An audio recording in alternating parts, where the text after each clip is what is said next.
Peut-on avoir confiance dans les associations de consommateurs? Comment expliquer que nous leur ferions confiance? Autrement dit, quels sont les facteurs qui favorisent une intention de confiance envers ces associations de consommateurs? Il s'agit d'une question fondamentale.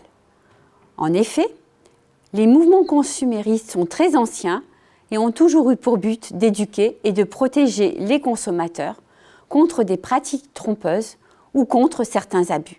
Mais actuellement, les associations de consommateurs sont très nombreuses et il est parfois difficile de savoir si elles sont véritablement indépendantes des entreprises et donc si tout individu peut leur faire confiance.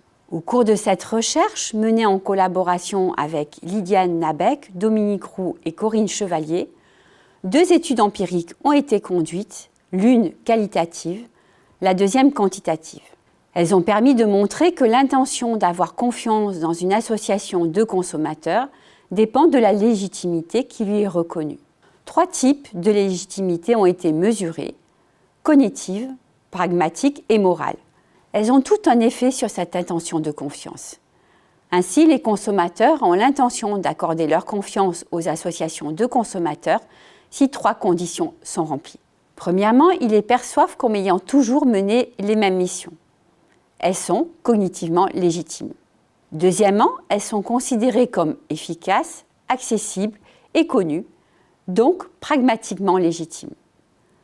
Troisièmement, elles sont perçues comme utiles sur le plan sociétal, elles sont donc moralement légitimes.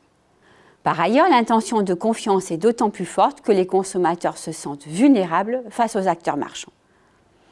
Enfin, la légitimité pragmatique, qui évalue si les associations sont efficaces, accessibles et connues, a plus d'effet sur l'intention de confiance si les individus ne se sentent pas vulnérables face aux acteurs marchands. Sur le plan théorique, ces résultats complètent les travaux existants sur la vulnérabilité ressentie des consommateurs et la légitimité perçue des organisations. En premier lieu, le lien entre les 3 dimensions de la légitimité, cognitive, pragmatique et morale, et l'intention de confiance n'avait pas encore été établi. La légitimité est donc un levier sur lequel il est possible d'agir pour susciter une plus grande confiance. En second lieu, cette recherche éclaire la manière dont les associations doivent tenir compte des profils des individus auxquels elles s'adressent, notamment de leur vulnérabilité perçue. C'est effectivement avant tout aux personnes qui se sentent vulnérables face aux acteurs marchands que ces associations s'adressent.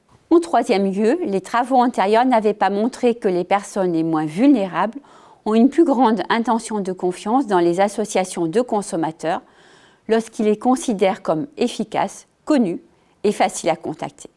Cette recherche souligne l'importance pour les associations de consommateurs de chercher à renforcer leur légitimité par différents moyens.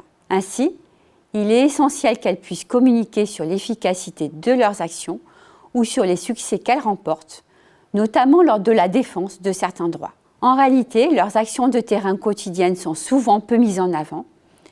Il est donc souhaitable de mieux les valoriser, par exemple en diffusant les témoignages de consommateurs qui les ont sollicités.